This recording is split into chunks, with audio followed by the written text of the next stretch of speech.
Sekian tahun Partai PDI Perjuangan menguasai Jawa Tengah, baik pemilihan presiden maupun kepala daerah. Akankah Partai PDI Perjuangan mampu mempertahankan posisinya melawan 9 partai koalisi Kim Plus dalam pilkada tahun ini?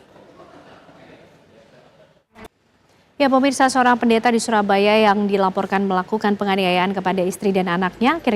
Seorang oknum pendeta di Surabaya yang dilaporkan melakukan penganiayaan kepada istri dan anaknya akhirnya ditetapkan sebagai tersangka kasus kekerasan dalam rumah tangga. Viral di media sosial sebanyak 78 makam ulama dan wali Kalijutan yang diduga fiktif atau palsu di Desa Ngalian, Wonosobo, Jawa Tengah. Pihak Kementerian Kesehatan RI telah menyerahkan hasil investigasi pihak kepolisian Polda Jawa Tengah terkait kasus kematian calon dokter spesialis Universitas Diponegoro Aulia Risma Lestari. Ada temuan baru bahwa dokter PPDS Aulia diduga mendapatkan pemerasan dari seniornya. Ya, usai jeda pemirsa, kami akan ajak Anda untuk melihat bagaimana kemudian profil dari siapa-siapa saja yang akan berkontestasi di Pilkada 2024. Sesaat lagi.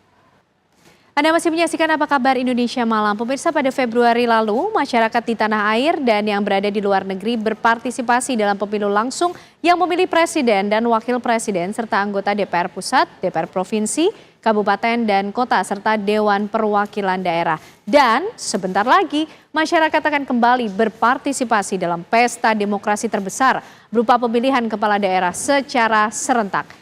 Dan kali ini saya bersama dengan Mas Khairul Umam, pengamat politik. Mas Umam, lanjut lagi kita berbincang kali ini. Ajak Anda pemirsa untuk melihat bagaimana kompleksnya pemilihan kepala daerah dalam angka. Di mana pilkada serentak ini akan digelar pemungutan suaranya nanti pada 27 November 2024 mendatang. Ini kami miliki informasi seperti ini nih Mas Umam, kita simak sudah disampaikan oleh Mas Umam. Apa sih sebenarnya yang kemudian menjadi orientasi dari partai politik?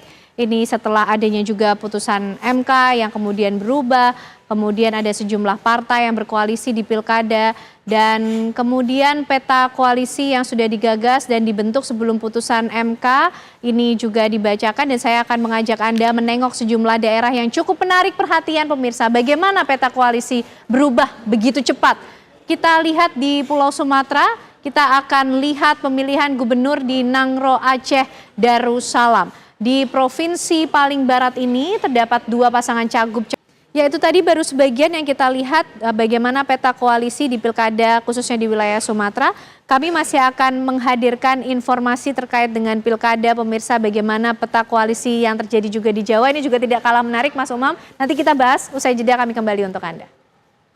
Ya, Jawa adalah kunci. Idiom ini seakan menjadi mantra kuat bagi partai politik yang ada di tanah air untuk menguasai Pulau Jawa. Bagaimana tidak pemirsa? 56% jumlah pemilih berada di Pulau Jawa. Artinya battleground setiap pemilihan umum ada di Pulau Jawa. Tak heran kemudian pada tiap gelaran pemilu kada, strategi parpol lebih banyak dicurahkan untuk menempatkan kader terbaiknya di 5 provinsi di Jawa, yaitu Banten, Jakarta, Jawa Barat, Jawa Tengah, dan juga Jawa Timur. Lalu bagaimana peta koalisi di Banten? Sebelum putusan MK, Kim juga nih pada saat mengajukan pencalonan untuk mereka yang memiliki calon-calon di awal, kemudian pasca putusan MK ada perubahan yang cukup mengagetkan juga. Seperti apa Mas Umam?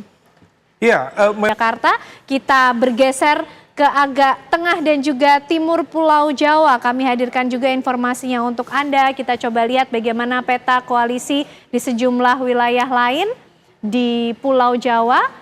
Ini kita Mbak Lulu, rasa-rasanya adalah strategi mencari aman di sana. Siapa yang cari aman? Nanti kita akan bahas daerah lainnya di lain kesempatan juga ya Mas Umam. Terima kasih untuk penjelasannya malam hari ini di Apa Kabar Indonesia Malam. Putri Viola. Ya, baik. Nah, setelah jeda berikut ini juga pemirsa Anda bisa menyaksikan catatan demokrasi, tentunya perbincangan antara Mas Umam dan juga Ken tadi sekaligus menutup jumpa kita di Apa Kabar Indonesia Malam kali ini. Saya Putri Viola. Saya Ken Ana dan teman-teman yang bertugas pamit. Terima kasih, selamat malam. Sampai jumpa.